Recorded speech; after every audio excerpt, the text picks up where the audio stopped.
It's very difficult to self-govern if we don't know what our rights and constitutional obligations are. And so today we're going to sort this out.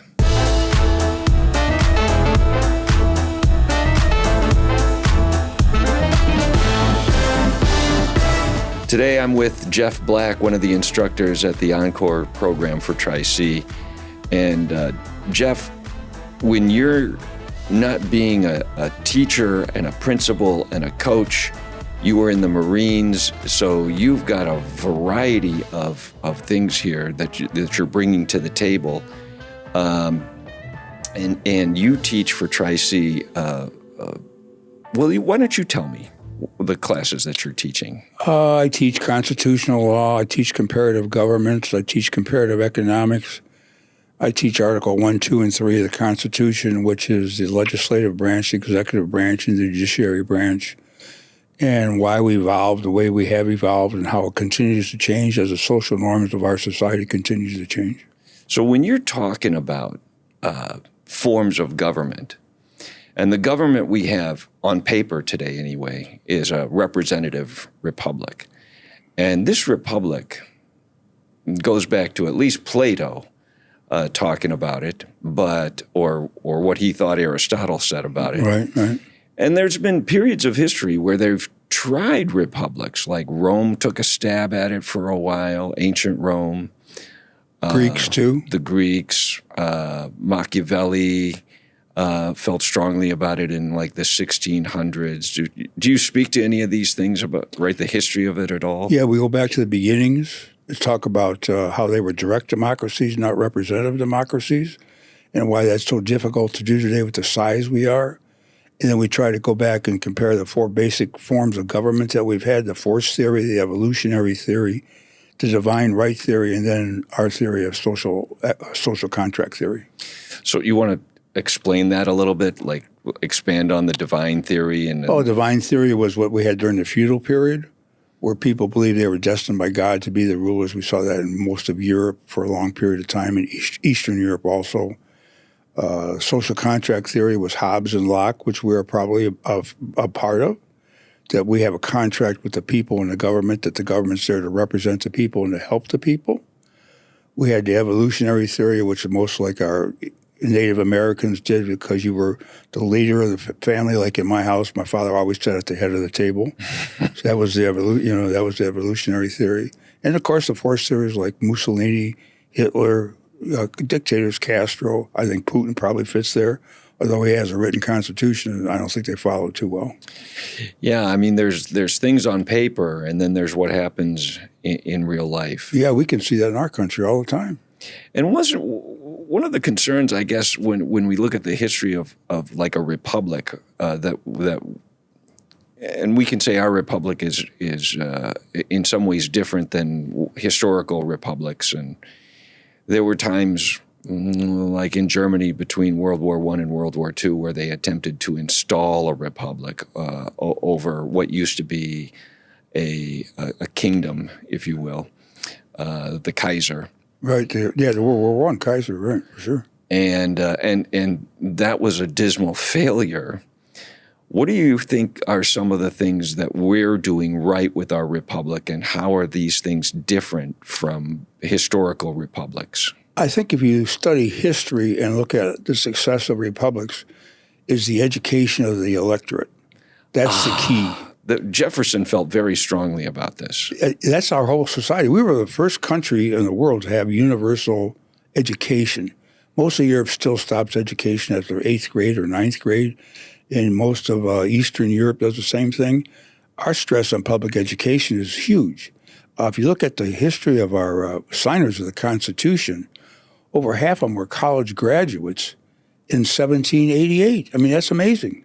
And they had, I guess, what we would call a classical education. They learned their Greek. They learned to read Greek or Latin. They studied Plato. They studied Aristotle. Yeah. Right. They studied our history, and that's what ours is so different. We based a lot of what we didn't want to do. This is how not to do it. This is how not to do it. Like if you look at the intolerable acts that were done after the Boston Tea Party, like housing of troops and all that. That was guaranteed that wouldn't happen in our country. And this is part of our Fourth Amendment? Of troops is the Third Amendment. Third Amendment. Third Amendment. Right. Like housing of troops. The government just can't come in and take your quarter. it can't put troops in your house like they did after the Intolerable Acts. Rights to an attorney, our Fifth and Sixth Amendment. Those were all denied to the British, by the British to the American public as part of those Intolerable Acts after the Boston Tea Party. Right. And even though like places like Britain and maybe to a certain extent France have followed in this democratic tradition, there's vast differences. Like the last time I heard, we don't have in England, you don't have a right not to incriminate yourself. If you don't answer a question, they'll just assume it's... And the type of republics we have are different too. We have a federal republic. There's a unitary republic where their chief executives are elected by the legislative bodies. In our country, everybody has to be separate. I can't be an authority in the state and the federal government. I can be only one or the other. In those unitary countries, which most of the world is, their authoritarian figures are elected from the representative bodies. We can't do that. Ours have to be separate from the representative bodies. And we've changed that because if I remember my history correctly, the president used to not the president. The governor used to assign the senators. The General Assemblies used to assign the senators. There we go. That was done away with Mr. Hanna. Well, he was the culprit of that. He donated so much money to the Ohio Legislative Assembly that it caused the passage of the new federal amendment to say that federal senators have to be elected, not appointed. So now we, the people, choose our senators. Except in the case of Ohio, where there was a vacancy, and then the governor appoints one for a short term until a new election can be held, which we just did in Ohio this last month. That's right. That just recently happened because J.D. Vance went to the vice president, so he appointed his person. So, and one of the things that we try to avoid mob rule, again, at least on paper, is the Electoral College. Is this stuff that you talk about in your class? Well, I think the Electoral College is really in part one of the compromises of the Constitution.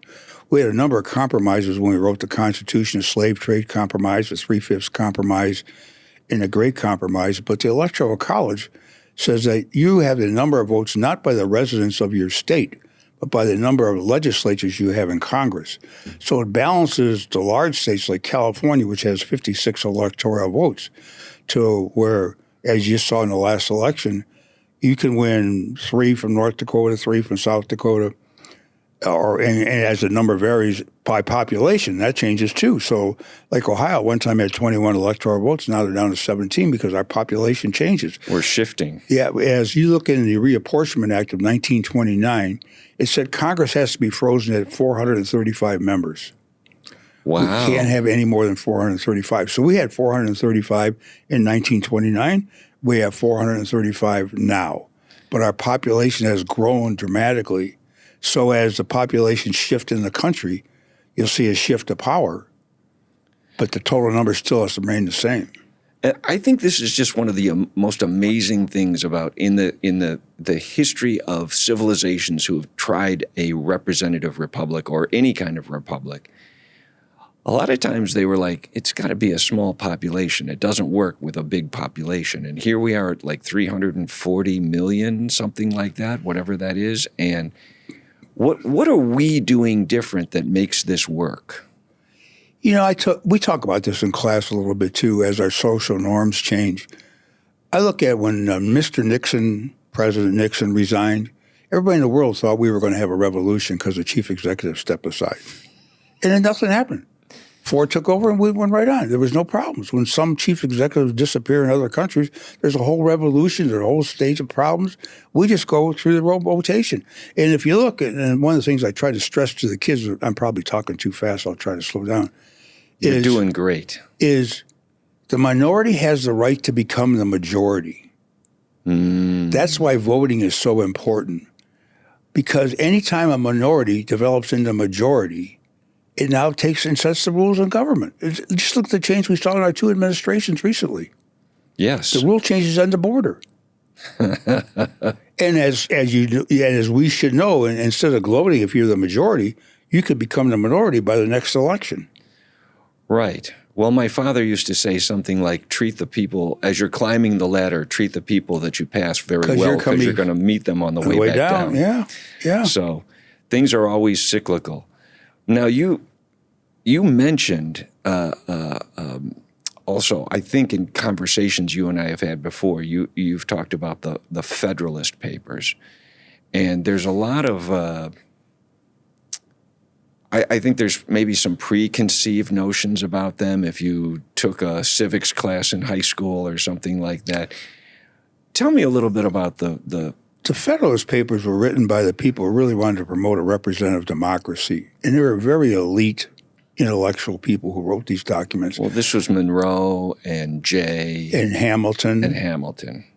Particularly Hamilton wrote a ton of them. And I used to tell the kids in class, I call them kids, but they're older citizens, but I call them kids. If you want to have trouble sleeping, go read one of those. But if you read them, they're very, very well written, and the vocabulary is very outstanding. Is it fair to say that it's kind of a commentary on the Constitution? I think it is a commentary on the Constitution, although the rules change as we interpret the rules. And if you look at Article 1, Section 8, Number 18, it says the Congress can do what's necessary and proper. Well, necessary and proper changes as social norms change. Mr. Roosevelt put the Japanese Americans into concentration camps. I don't think you could do that today. I mean, because the social norm has changed. People wouldn't stand for it. It's not politically tenable. It's not absolutely not tenable, and you can't just single out one group of people for that. But what's necessary and proper gives it the commentary of an elastic clause, because the government can stretch and expand as it needs. And after 9/11, look how the government expanded and put in different branches, different departments that we never had before. Homeland Security. They know what's going on your phone with this A1 information now. They pretty well, they got Facebook recognition. I was told the other day, and I talked to an owner of one of the coffee shops, I won't mention their name, they have voice recognition of you coming in for your order. So when you come in, they may ask you, is this what you want? Because they recognize you from the last time you ordered that coffee. Oh, right. Well, and I'm surprised that there wasn't more people upset about your personal effects and papers, even in an electronic format, that either the government or a large corporation could be reading what you've written. I had to go to the bank yesterday to get a 1099 because I must have lost it in the mail, or the mail lost it because their mail service needs some help too. And I told the president of the bank, I said, I'm not surprised that you have all this information at your hands, but the average person doesn't realize our information is so readily available to so many people. No wonder there's so much hacking going on. And I don't think that was the intent of our original founders to have all of our information on public file for anybody to see. They couldn't have imagined what was going on 240 years hence. No, you can't. I was talking to I call them old timers, an older person who taught Ohio history for me, who grew up in Shaker Square, and he showed me pictures of where Shaker Square was a farm, grazing animals. I'm thinking, and then I remember it was just going. A lot of the suburbs around Cleveland were like all that. rural, rural. I look at the landing of the moon with those people, our astronauts. And I remember going through the Philippines right after that, and they thought, well, that had to be a picture. That had to be a fake. And they were actually looking at the moon, trying to see those guys on the moon. And I'm trying to explain how far it was to those citizens of the Philippines as I was on my way for my summer trip to Southeast Asia. But, I mean, just to think that we sat on our TVs. I mean, I'm old enough to remember that. Some of these I am too. We sat and watched them walk on the moon and talk and listen. And the products we got from that development of the space, I use Tang. I don't like Tang, but that was microwave ovens still are amazing to me. You heat a paper plate and the food gets cold, but it gets hot, but the plate doesn't get hot, burn.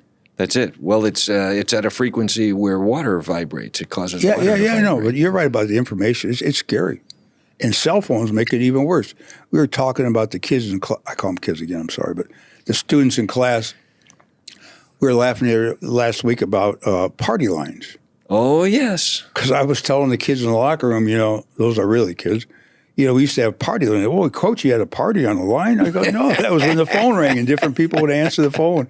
Like some sort of old-fashioned And then we Zoom talked meeting about or something. phone booths. Yes. And what would Superman do today? Because he doesn't have a phone booth to go in. And who carries a dime for a phone call? Because there's no phone booths anymore. That's it. Well, Times keep changing as we keep changing. You have to stay up to date or you get lost. And I think that's one of the brilliant things about the Constitution was they realized that there would be things that they couldn't necessarily anticipate. So they did leave a little bit of wiggle room here. Oh, absolutely. You think we've been in a country over 200 years. We've only had 27 amendments, and 10 of them were passed in 1 year. Now that's a new one Bill on of me. Rights. Yeah. Oh, the Bill of Rights. Yeah, I that was 10 of the 26 of the Bill of Rights. That's the first 10, though. Yeah, in 1791. And then we've only had 16 since. That would include income tax, women's right to vote, that type of thing, secession of the president. All were caused because there was a need in our society to have something written. Think about the number of presidents, vice presidents who became presidents before we had the 25th Amendment. They all did. Right. It just we assumed, and you know what happens when you use the word assume, they would become the president. Well, and part of that was like an orderly succession of power, right? Yeah, and so there's a balance that's struck in all of these things, hopefully. Yeah, and then when you talk about changes and things we've seen change, if you ask the average person, I don't think they know that Congress can elect a president of the United States. If someone, you go back to your electoral college question. Right. If I don't get 270 votes, Congress gets a vote, and each state gets one vote, and that turns the whole thing out of whack.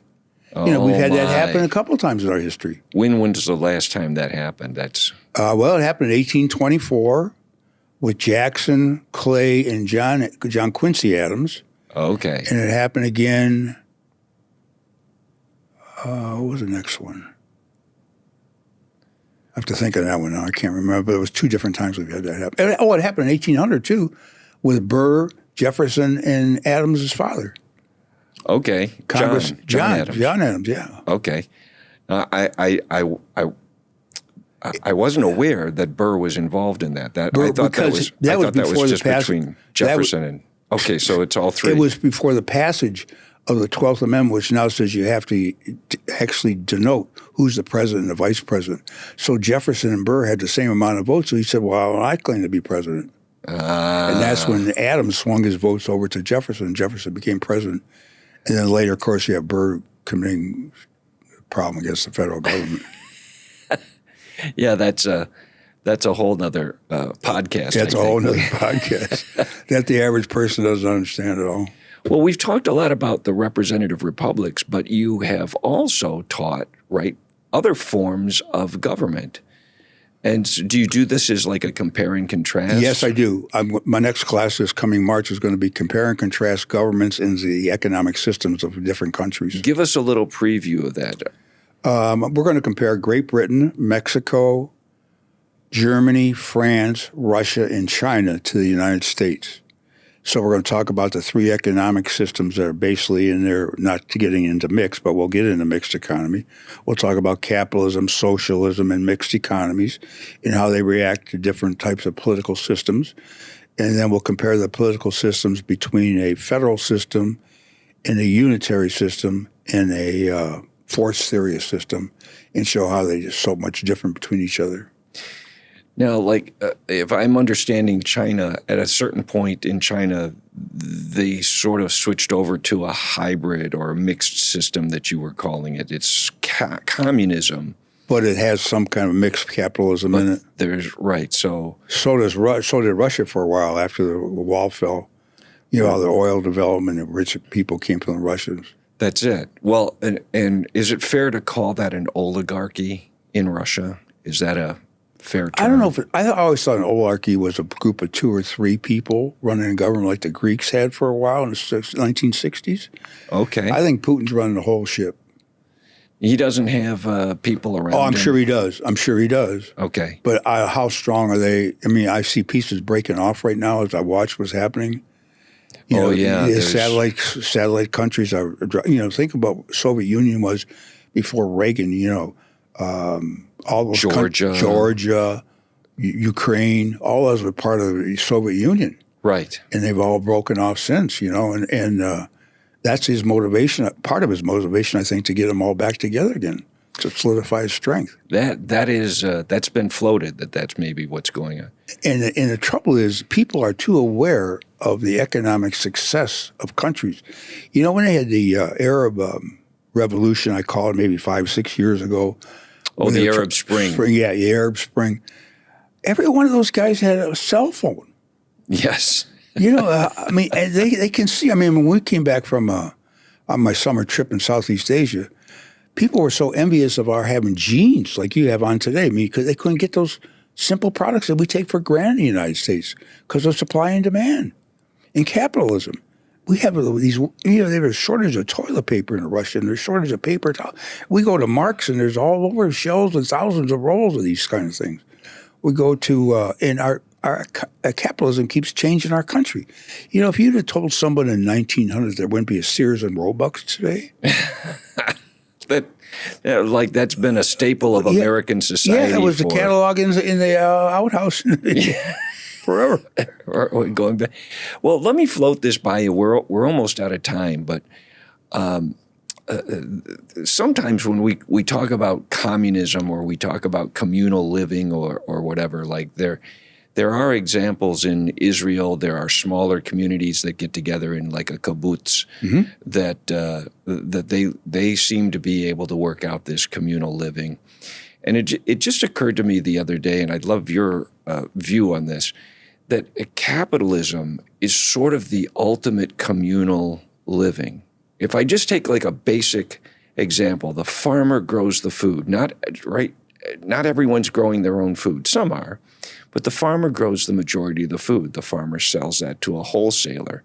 The wholesaler puts it in a warehouse, or they sell it to a factory, and they can it. And then there's truck drivers that drive it to the grocery store, and the grocery store then sells it to the customer. And all of these components are all voluntary communal activities where you can choose to participate or not. If you wanted to grow your own food, you could grow your own food in a capitalistic society. But if you wanted to participate in this, there's this network of specialists who are doctors, lawyers, accountants, plumbers, farmers, everybody contributing to the greater good of. Am I way off base here? Or? No, I think you have to look at the three key things I always teach when I teach about capitalism: production, distribution, and exchange of goods and services.